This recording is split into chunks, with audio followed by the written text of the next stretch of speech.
Täna on siis see päev, kui tuleb 4. matkaauto saade. Kolm osa olid nii populaarsed, et mul on nii palju kirjutatud, helistatud ja iga kord, kui ma kuskil peatun ja inimesed näevad mind, siis nad tulevad rääkima alati, kui ägedad need saated on olnud. Ja seekord ma siis ei alustama saadet mitte bussist ja bussi kõrvalt, vaid ma tulin külla Taavile Metro stuudiosse, kes on mind aidanud selle kabe mööbliga ja ma ei tulnud siia niisama. Me teeme jälle uusi projekte. Me tegime sinna bussi salakohti, lisakappe, kaotasime ära, ütleme siis ahju, sinna asemele sai teha kapp. Ja nüüd ma olen siin uute soovidega, sest et bussist võtsin ära televiisorid ja televiisori kapp, kus kohas siis telekas välja tuli. Saab siis endale moodsa sisu, et me saaksime seda kappi ka kasutada ja lähme vaatame, kuidas see töö käib, sest et lisaks sellele kapile me lõikasime ära ühel uksel sentimeetri alt otsast ja sellest me kohe räägime. No tere, Taavi! No tervist! Tuleb tihti, et tuleb mõni hull, ütleb, et kuule, te ehitame matkaauto mööbli ringi või? Ikka, üks tuleb ikka. Viljar on see sama hull, kes ikkagi käib mul siin külas, et aeg-ajalt on tal omad soovid ja neid ma ka siin täide viime. No matkaautot ringi ehitada ei ole ilmselt väga, ütleme siis, odav lõbu, sest et mitte ühtegi autot või ühtegi ümberehitust ei ole tegelikult võimalik kopeerida, sest igal omanikul on omad soovid ja minul on eriti juba selle Aadria ajast, mul on küll tahab seal mingid peidukaid ja kappe ringi teha ja sisu suuremaks ja midagi lisada, nii et aga kuidas sul on, tegelikult teed hea meelega vahelduseks sellist asja ka lisaks nendele suurtele köökidele, garderoobidele ja elutoomööblitele või? Jaa, kindlasti, sellepärast, et see on siuke, samas on see mõnus nikerdamine, aga nagu näha siin ukse pealt, siin pole nagu ühtegi sirget juppi. Kõik on siuksed erikujulised ja siin tuleb niuke. Ja seest tühi ka, vaata? Jaa, sellepärast, et ta peab ju hästi kerge olema tegelikult matkaautol. Ja siin ongi siuksed erilised lahendused ja täisnurksed asju on harva, 1/5 võib-olla, mis tuleb ette, aga kõik saab lahendatud, nii et otsime probleeme ja selle töökoja eelis ongi see, et tal on CNC pingid ja tegelikult, ma ei tea, kui kaua sa teed 10, 15, 20 aastat juba mööblit? Mööblit, jah, ütleme, et 5 aastat, aga paigaldanud veel sinna 5 aastat otsa. 10 kokku? 10 aastat on kogemus. Piisav kogemus, et ma julgeks tema juurde tulla. Aga Taavit ma tunnen juba terve elu, põhimõtteliselt me koos ühes kooliski käin, nii et ja koos ühes võidusõidutiimis sõitnud ja tema petantsust ja asjalikkust ma juba tean, nii et tema juurde ma tulen iga kell.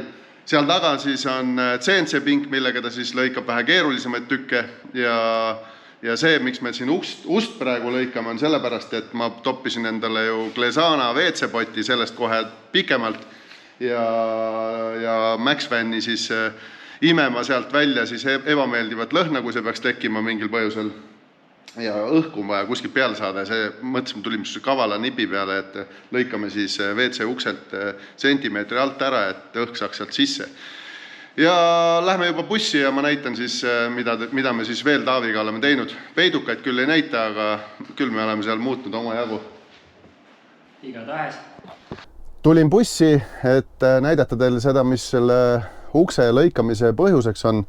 Et kui te vaatate, siis auk on praegu tühi ilus on ja siis teeme siia alla ruumi juurde, et õhk pääseks siit ukse alt paremini sisse, sest ma ju kasutan seda Maxvani, nagu ma ütlesin, siis paned selle imema ja see õhu liikumine oli niivõrd kiire, et ta imes selle ukse vaakumisse ja õhk kuskilt sisse ei pääse, nii et kui sul nagu selline matkaautode kokkutuleku järgne päev on, siis tahad seal Maxvani natuke kõvemini imema panna ja siis jäi sellest pealevoolust natuke väheks. Hoia või ust lahti on ju, aga nüüd Taavi lõikas sealt sendi maha, läks praegu kantima, kandib selle ääre ära ja siis saame juba külge proovida. Aga ma näitan teile siis asju, mida me siis oleme muutnud siin.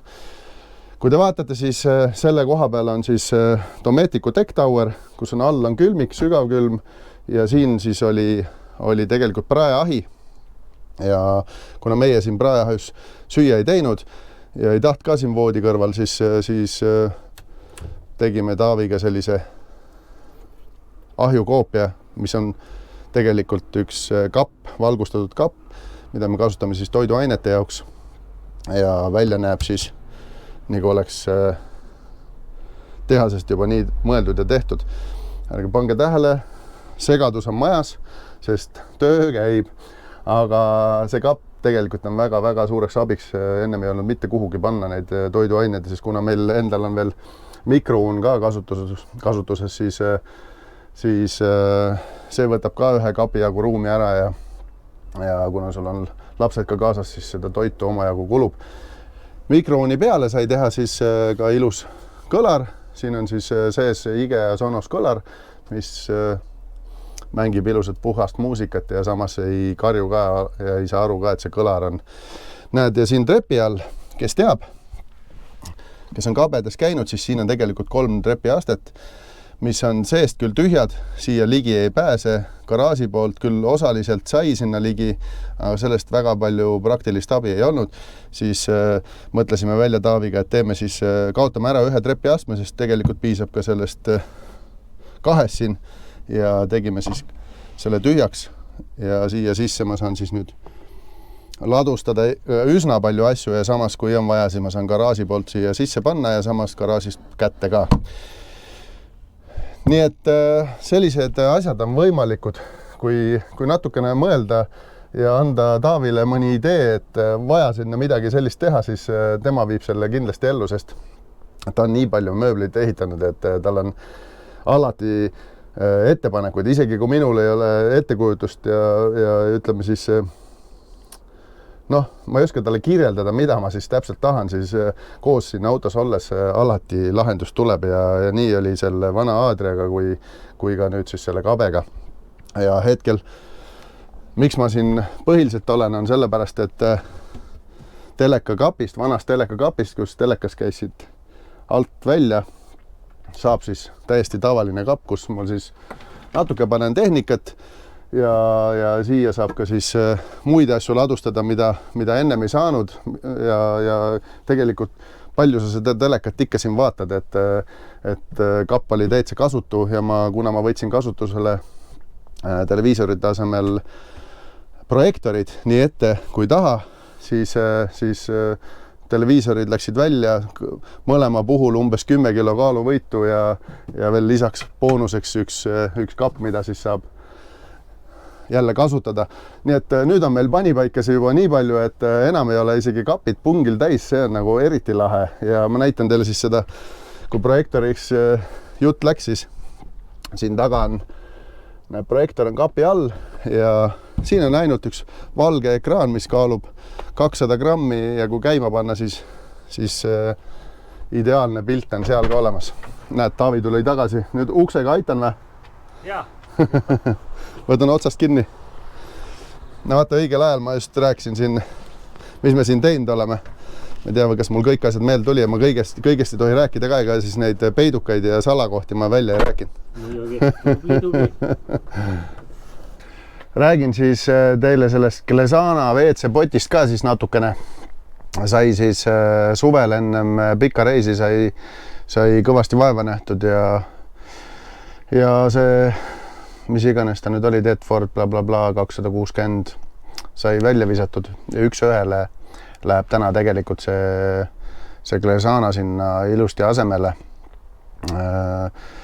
Põhimõtteliselt tõmbasin pakist välja, vaatasin, et mis juhtmeid vaja on, tellisin seal veel juurde Solitates Relais, ühendasin oma akusüsteemiga selle kõik ära ilusti kenasti, et ma saan display pealt seda WC-d ka välja lülitada. Kõlab natuke imelikult, aga WC-d saab offi panna või siis sisse lülitada.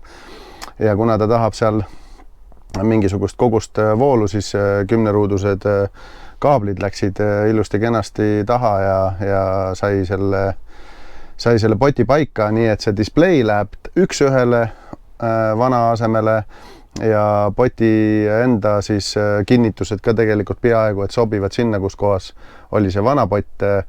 Natukene oli tegemist see, et vana pott ei eeldanud, et ta on põranda külles füüsiliselt sealt nagu tugevalt kinni, siis pidi kasutama nüüd natuke rohkem kruve ja pikemaid. Aga paigaldus võttis seal, ma ei tea, mõned tunnid aega, et see tegelikult ei olnud üldse suur töö. Kõige suurem töö ongi ilmselt see, et kuidas sinu bussil need juhtmete vedamine läheb, et kas on pikk maa, et kui ta on pikk maa, siis kui jämedaid kaableid sa pead kasutama ja kuhu see relee panna ja kas paned sinna lisanupu kuhugi, et välja lülitada vajadusel või sa ei taha teda välja lülitada. Ühesõnaga, see on juba mõtte kohta, aga paigaldus läks lihtsalt ja nüüd me oleme siis kasutanud seda, millal me panime selle? Juulis panin, jah. Täna on juba kohe november, nii et mõnda aega oleme saanud selle testida. Käisime siis Euroopa reisil igaks juhuks. Ostsin neid kilekotte, mis on tal kaasas ja neid saab otse Glesanast kõige lihtsam tellida nende kodulehelt. Tellisin igaks juhuks natuke varuga. Ennem seda tegime siin mõnepäevase tripi metsa ja testisime ära, kui palju on siis üldsegi reaalne kulu nendel. Ja siis panin sinna veel 30% otsa ja sain aru, et me saame ühe selle paketiga, kus on siis jämedades 30 häda, saame hakkama paar päeva. Reeglina 2-3 päeva. Ja siis peab juba seda kasseti jälle vahetama. Õnneks tal on selles mõttes nagu tore funktsioon, et ta kogu aeg näitab sulle ja prognoosib sulle, palju veel jäänud on. Päris tõena seda võtta ei saa, aga suhteliselt lähedale, et kui teil näitab, et teil on 3-4 veel järgi jäänud, siis tegelikult tasub see kassett ära vahetada, sest et seda kotti, mis sealt üle jääb, seda saab kasutada tavalises prügis, nii et raiskuda ei lähe. Mis maksab? Kui meil tava-WC-s oli siis need keemiatabletid, paarkümmend eurot on vist äkki mõnikümmend tükki, ühesõnaga siis kulub vett, kulub aega ja vaeva selle poti pesuks ja tühjendamiseks ja ongi kõik, eks ju. Okei, spetsiaalne WC-paber ja see võib-olla piirdubki sellega, aga Glesana ikkagi natukene maksab, et 25 eurot maksab siis üks kassett, mille pakis tähendab siis üks pakk, kus pakis on siis 2 kassetti ja nendega siis saab hakkama siuke 50 häda julgelt, 50 häda. Ja kui tahate natuke kokku hoida, siis Glesanal on see võimalus ka, et kui sa tead, et lastekari hakkab järjest minema, siis esimene kohe kokku ei keevitama vetsu või seda siis oma häda, siis viskab sinna absorbendi tableti ja laseb sinna veel 3-4 soru otsa ja siis alles keevitab kokku. Nii saab igal juhul ikka kauem hakkama kui 3 päeva ühe kassetiga, aga seda ei tasu teha siis, kui te plaanite autoga vahepeal sõita, sest et kui te jätate oma mitu liitrit vedelikku sinna, mis on 3-4 seal käinud ära järjest, jätate sinna alla kotti, siis see on ikkagi raske ja ta hakkab seal, sikutab selle kasseti lihtsalt sinna alla tühjaks, nii et seda ei tasu teha. Selle, ütleme siis, õppetunni me saime üsna ruttu kätte ja siis, kui kavatsete autoga sõitma minna, siis kindlasti keevitage kokku ja lõigatke kott läbi, seda küll nupuvajutusega, et ei pea ise füüsiliselt midagi tegema.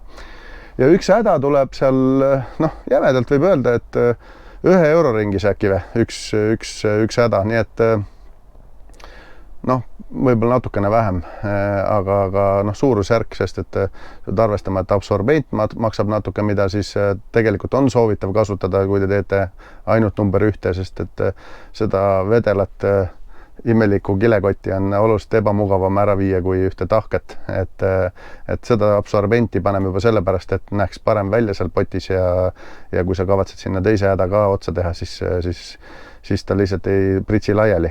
Aga põhimõtteliselt pott on testitud ja heaks kiidetud ja ma ütlen teile ausalt, et ma ei vahetaks mitte kunagi seda tagasi veega veetsupoti vastu. Miks? On sellepärast, et ma oleks tahtnud seda potti juba siis, kui me käisime eelmine aasta Lapimaal, sest selle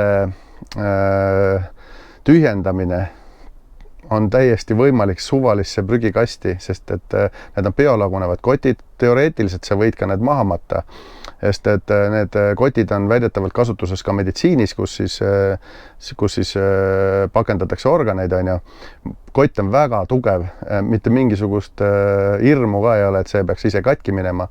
Kahjuks ma ei ole nüüd seda testi teinud, et ma pole nagu maha matnud ja oodanud, sest pidi 2 kuuga kott ära lagunema maa sees, et seda testi ma ei ole kahjuks teinud, aga võib-olla tulevikus. Nii et teed sinna häda ära, kogud sinna 5, 6, 7 häda kokku sinna alla kasti, viskad tavalisse prügisse, jääd autoga bensujaamas seisma ja läinud ta ongi.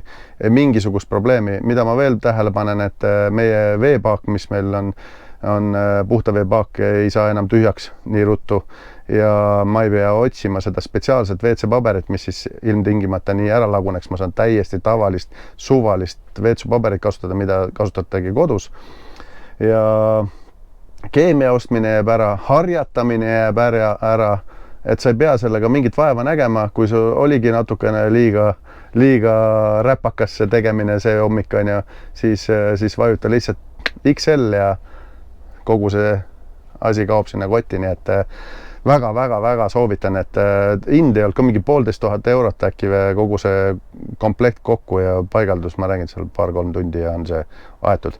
Nii et taustaks kindlasti on siin mõned pildid ja videod, kuidas me seda paigaldasime ja ega siin muud ei olegi, võtame nüüd järgmise teema, sest et siin, mida ma auto juures upgrade'inud olen, on veel ja veel.